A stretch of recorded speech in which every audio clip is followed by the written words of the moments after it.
Bonsoir, merci d'être fidèle à votre rendez-vous sportif du lundi. Bienvenue dans votre journal des sports consacré aujourd'hui à l'Aviron. Nous retrouverons en seconde partie de ce journal le club de la Société Nautique Troyenne. Dans leur compagnie, nous évoquerons les prochaines dates de la SNT à retenir.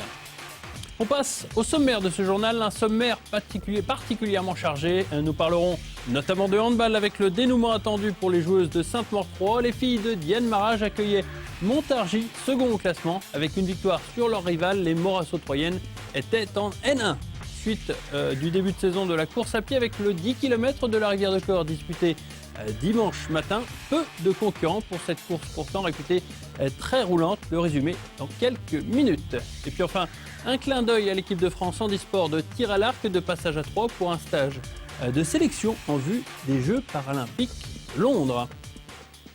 Mais avant cela, tournons une rapide page football avec malheureusement l'élimination des équipes de l'équipe des 19 ans de l'Estac en quart de finale de Coupe Gambardella. Les Troyens se sont malheureusement inclinés face à Nice 3-1. Le seul but troyen fut inscrit par Jérémy Courtet. Et puis n'oublions pas que ce soir, l'Estac rencontre le FC Nantes pour le compte de la 30e journée du championnat de France de Ligue 2. Pour cette rencontre, les Troyens sont privés de Ensa Kala et Enza Yamussi, leur capitaine, afin de rester dans la course à la montée en Ligue 1. Les Troyens seraient bien inspirés de ramener quelque chose de ce déplacement en Loire-Atlantique. En effet, suite à la victoire de Clermont contre le Havre, 2-1, les Auvergnats remontent de nouveau sur le podium. L'Estac se retrouve donc sur le podium à 2 points du club clermontois, comme on peut le voir sur les résultats qui vont s'afficher dans quelques instants, avec notamment les autres résultats. Reims qui est freiné par le match nul d'Istres et la victoire de Bastia face à Laval, 3-2. Le classement confirme donc cette prise d'avantage pour l'instant temporaire de Clermont avec 2 points d'avance sur l'Estac. On fait le point aussi avec l'Estac B puisque les réservistes jouaient à Sedan dimanche après-midi. Malheureusement, les joueurs de Claude Robin ont subi une nouvelle défaite, 2-1. Au classement, l'équipe B troyenne recule dangereusement au classement. Ils sont maintenant à 10e. Vous le savez, donc à présent, l'Estac B n'est pas en très grande forme. Vous le savez, vous pouvez jouer avec l'Estac et Canal 32 pour gagner des places pour le prochain match de votre club. Ce sera contre Boulogne le vendredi 27 avril prochain. Le tirage au sort désignera 6 gagnants pour cette rencontre. Il vous suffit d'envoyer le mot club au 71 003 par SMS. Donc un tirage au sort désignera donc les gagnants. Le mot club au 71 003 par SMS. Allez, c'est le moment de parler de l'actu de ce week-end.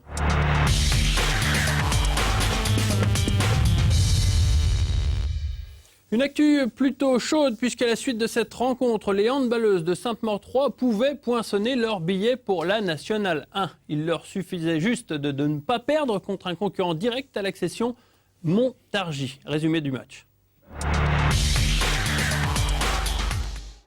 Gymnase archi plein à Sainte-Maure pour cette rencontre qui pouvait sceller le destin des Auboises. Pourtant, rien ne débute comme auraient pu l'espérer les partenaires dans le cas Giorgio, puisque Sainte-Maure-3 est rapidement mené 7-2 au bout de 8 petites minutes. La faute à une double défense stricte sur les 2 arrières auboises les plus prolifiques, Ngoli et Droutou.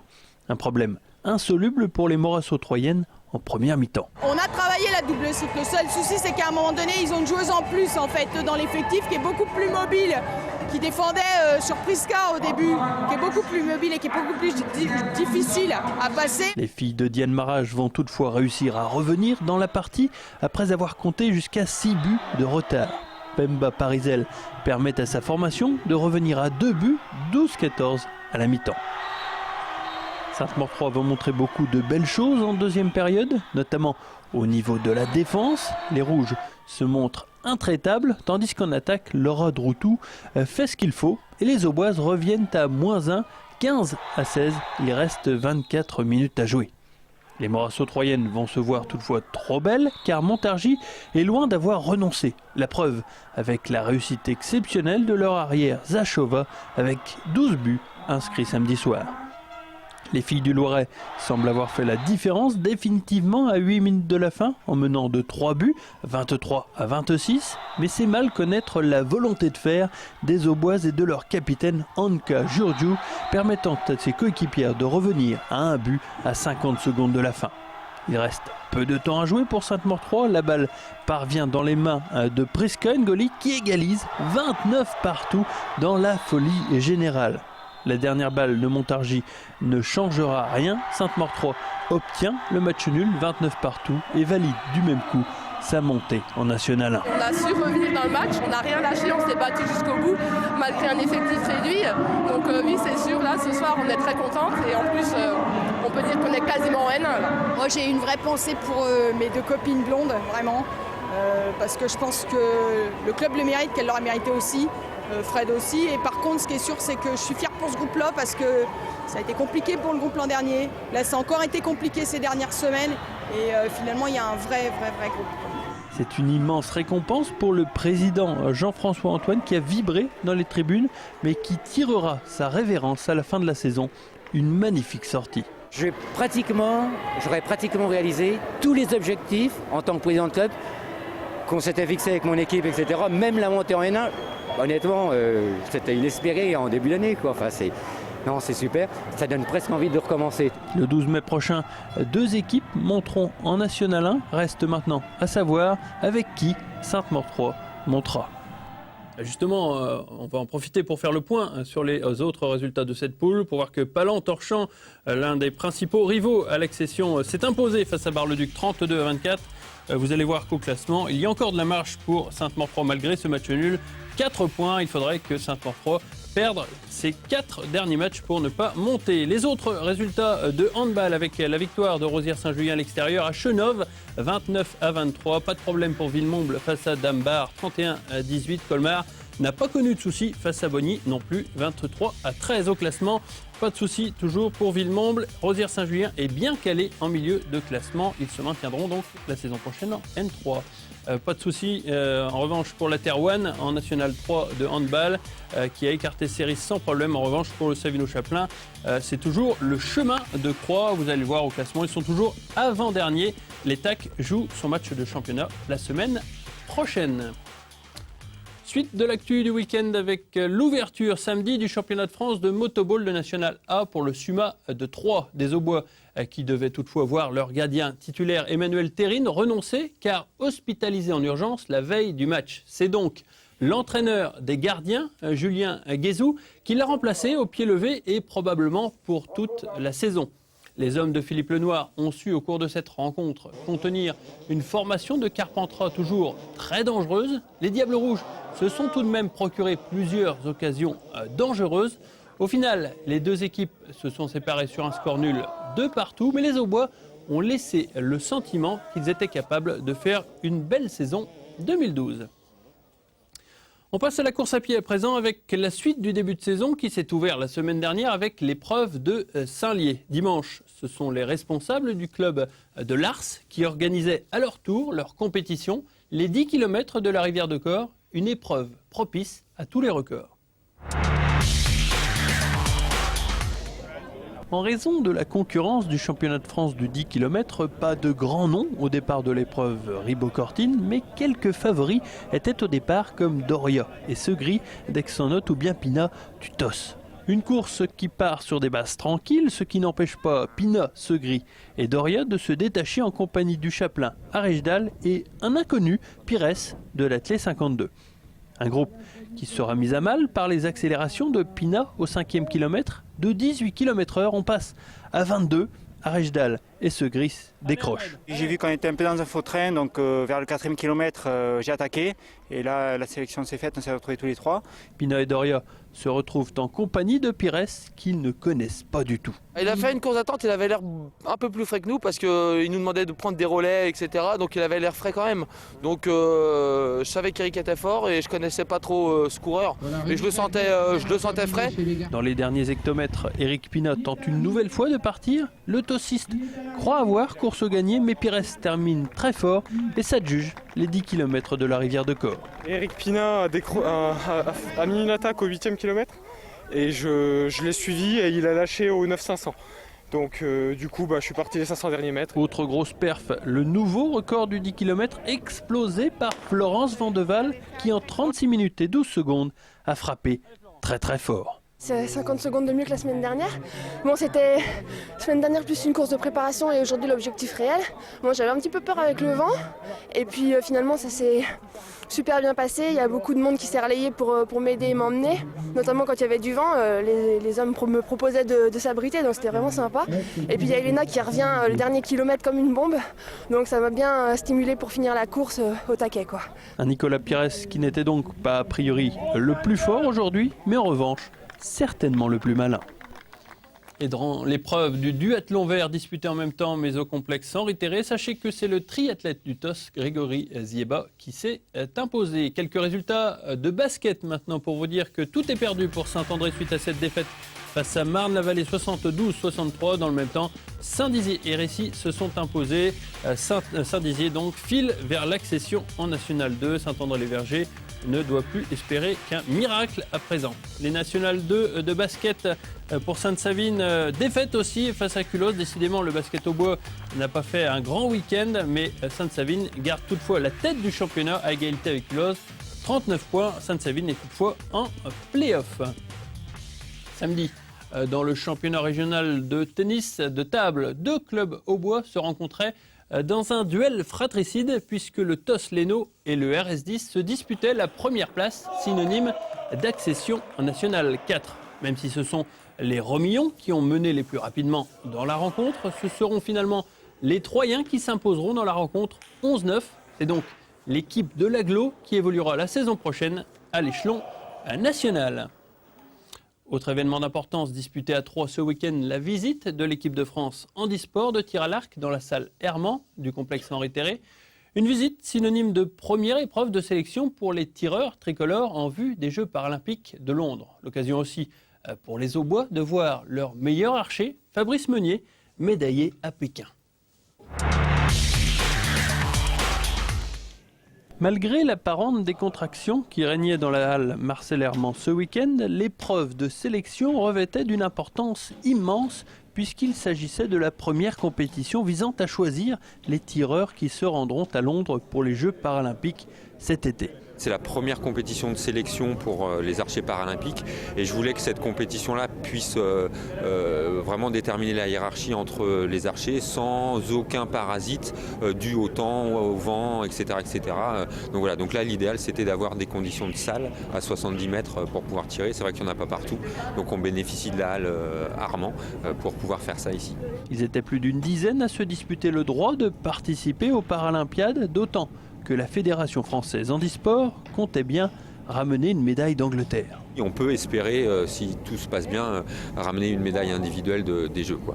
L'Aubois Fabrice Meunier sera sans doute du voyage puisque depuis quelques années, il est le leader de l'équipe de France dans les principales compétitions internationales. À Pékin, déjà, il était revenu argenté, mais à l'idée de tirer dans son département, Fabrice semblait plutôt tendu. Tirer chez soi, c'est bien, mais ça peut être à double tranchant. Ou quand vous êtes un petit peu connu, peut y avoir un petit peu plus de stress par rapport à des personnes qui viennent vous voir. Bon, là, pour l'instant, je suis tranquille, ça va. Donc tout va bien, ça se passe à peu près bien, pas trop comme je le voudrais, mais bon, c'est comme ça, c'est une épreuve de sélection, c'est un peu plus tendu, quoi, voilà. Cette compétition à Troyes n'était que la première d'une longue série pour les participants. La route vers Londres est encore loin d'être atteinte. Avant de passer à nos invités de l'Aviron, parlons de dressage avec un concours régional organisé par le cercle équestre de la Fermette dimanche après-midi. Une discipline qui allie esthétique et technique et qui rallie de plus en plus d'adeptes. C'est la raison pour laquelle le président de la Fermette a choisi d'organiser ce concours. Il nous l'explique en même temps que le lancement officiel du début de la rénovation du centre équestre Ribocortin à partir d'aujourd'hui. Le dressage, c'est une volonté de notre équipe technique et du bureau de promouvoir cette activité parce qu'il y a une forte demande de la part des cavaliers aujourd'hui, même au sein du club et en extérieur. Donc on sent un besoin qu'il fallait absolument apporter pour les gens qui sont passionnés par l'équitation et par le dressage. Le club va être complètement rénové. Le manège pour les poneys va être démoli, un nouveau manège va être construit, les locaux qui accueillent le public vont également être faits et on va pouvoir de cette façon accueillir beaucoup plus de cavaliers et dans de meilleures conditions. Et apporter également à l'équipe technique un souffle à son dynamisme. Allez, c'est l'heure de recevoir nos invités. C'est la Société nautique troyenne avec notamment l'emblématique Georges Ville, président de la Ligue de Champagne-Ardenne d'aviron et aussi de la Société nautique troyenne. Bonsoir Georges. Bonsoir David. C'est toujours un plaisir de vous recevoir Georges. C'est toujours un plaisir de vous rencontrer. Stéphane Royer, entraîneur de la SNT, est avec nous. Bonsoir Stéphane. Bonsoir. On va parler de beaucoup de choses ce soir, puisque le début de la saison est déjà entamé du côté de la Société nautique troyenne. Qu'est-ce qui nous attend justement prochainement au niveau de la compétition? Alors la compétition va débuter dans 15 jours avec la première régate, donc régate test. Et puis ensuite on va enchaîner sur un stage avec l'équipe de Ligue. La Coupe de France, qui est un espèce de championnat de France des régions, et puis ensuite des stages de préparation, championnat de zone et championnat de France. Alors sur quel bateau vous avez axé votre réussite? On a axé le travail pour l'instant sur un 200 cadette, pour l'instant un skiff cadet, un skiff minime garçon, un skiff minime fille. D'accord. Donc pas de bateau au-delà de 4. Au-delà de 2 pour l'instant. Au-delà de 2, oui, si on a bien compté. Pour vos conditions d'entraînement, c'est toujours aussi difficile, on le sait, du côté de Saint-Julien. Georges, vous avez été sensibilisé par le problème d'eau à Saint-Julien. Dernièrement, il avait encore baissé. Est-ce que c'est des conditions normales pour s'entraîner ou est-ce que c'est toujours difficile? Non, ce ne sont pas des conditions normales pour s'entraîner, mais ce ne sont pas non plus des conditions normales pour la nature. Et je m'explique. L'erreur a été reconnue. On sait très bien qu'il faut remonter le niveau par un mur. Total, il manque toujours 50 cm d'eau. Les berges s'effritent. Les arbres vont pas tarder à tomber. Ça devient là vraiment une catastrophe. D'accord, c'est vraiment du catastrophisme. Hein. Et malheureusement, tout le monde est au courant. Il n'y a rien qui bouge. D'accord, donc vous comptez sur les élus qui pour réagir. Tout le monde est informé. Tout le monde sait bien qu'à Saint-Julien, il y avait un lieu magnifique avec le déversoir et tout ça, qu'il n'y a plus d'eau qui passe, qu'il n'y a plus d'eau dans la salle. C'est tout. Alors ce week-end, vous en avez profité tout de même pour sortir un petit peu les bateaux, faire une petite manifestation. En quoi ça consistait?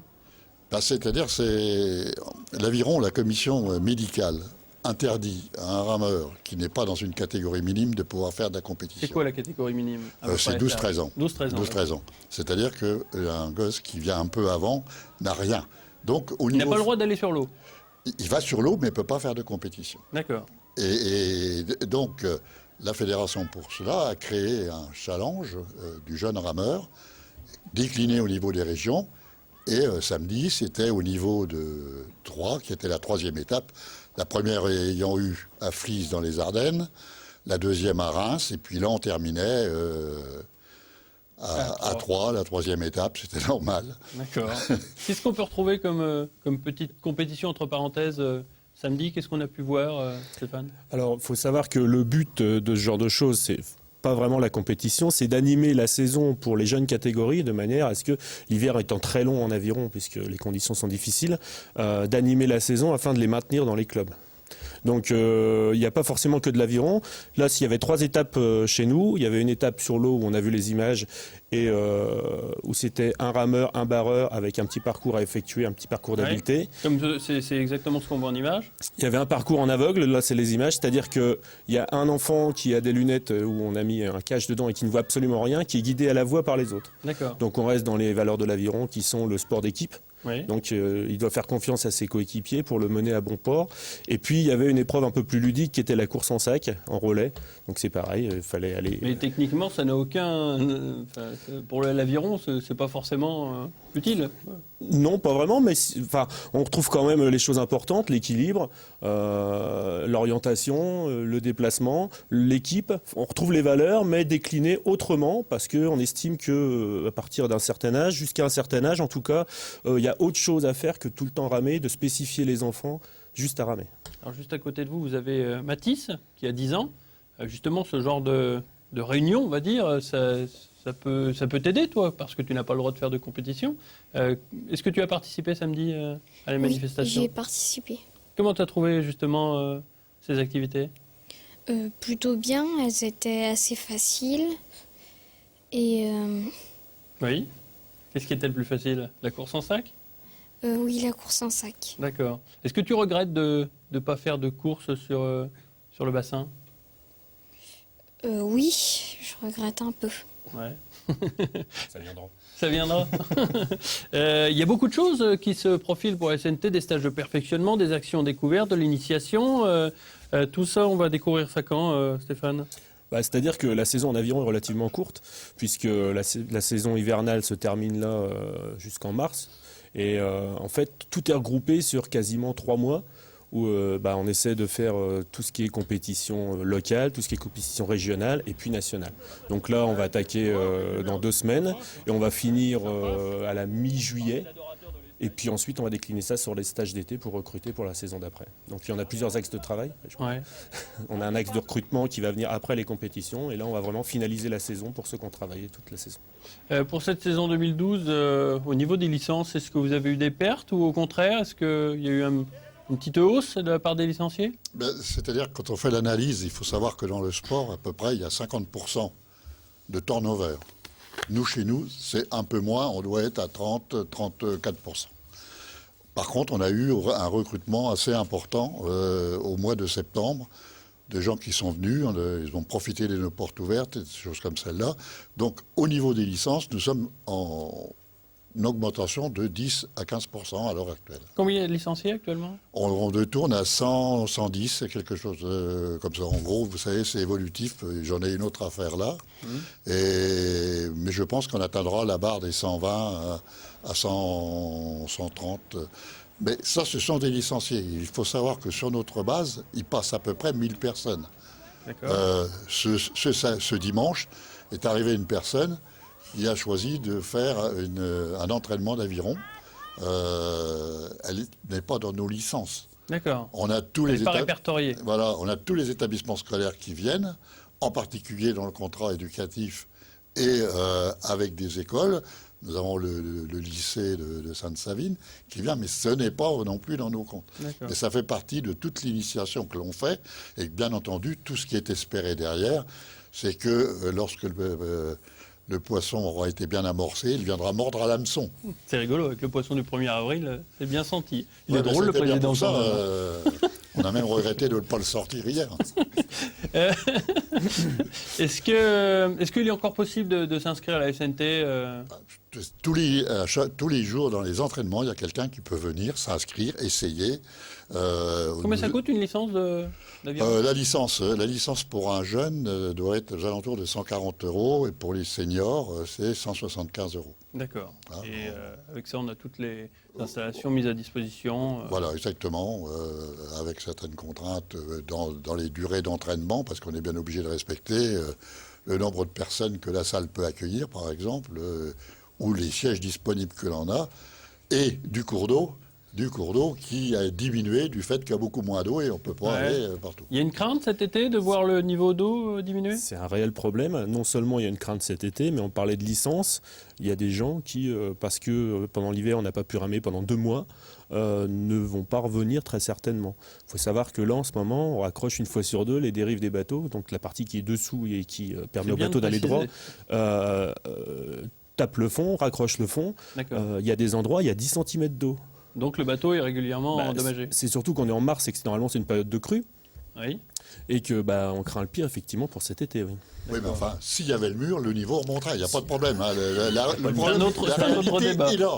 réalité est là, il faut faire remonter l'eau comme elle était remontée avec le barrage antérieur qu'on a fait sauter. La réalité, c'est ça. On a bien compris. Les prochaines échéances pour la prochaine date, celle qui vient le plus rapidement? Stéphane a dit, c'est dans 15 jours. 15 jours. Dans 15 jours. Et après, on va avoir des stages que l'on fait sur le bassin d'Ozon-le-Temple. Le lac du Temple. Le lac du Temple, où on va avoir nos équipes que l'on va amener.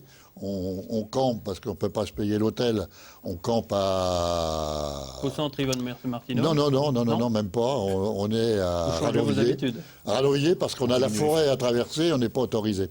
Donc on est à Radovilliers au camping et ça permet d'aller sur le bassin rapidement. Merci en tout cas d'être venu sur ce plateau pour évoquer le club de la Société Nautique Troyenne. On vous souhaite beaucoup de bonheur pour cette saison. C'est que c'est pas facile, donc on l'a évoqué il y a quelques instants pour les entraînements. Merci d'être venu et donc beaucoup de médailles, beaucoup de licenciés, on l'espère. Allez, c'est nous qui vous remercions, David. On regarde l'agenda du week-end sportif qui s'annonce, un week-end de Pâques, vous allez le comprendre puisque les Stacks déjà affrontent Le Havre dès 20h au Stade de l'Aube, c'est vendredi 6 avril. Le lendemain, il y a aussi, pour commencer, du badminton avec dès 14h à la Salle Gann, le tournoi traditionnel de Saint-Julien. Donc, faites ensuite poursuivre du football américain avec les Pigards qui affrontent les Chevaliers. C'est à 20h au Stade de Songis. Et puis enfin, les Pâques cyclistes qui commencent avec le prix de Saint-Lié qui partent à 14h de la mairie de Saint-Lié. Suivront le prix de Saint-Par ensuite, donc le lundi. Voilà, ce journal est terminé. N'oubliez pas, à partir de demain, 17h30, la diffusion de Jour de Match sur Canal 32, consacrée au match Nantes-Estac. Quant à nous, rendez-vous lundi prochain pour un journal tout en images.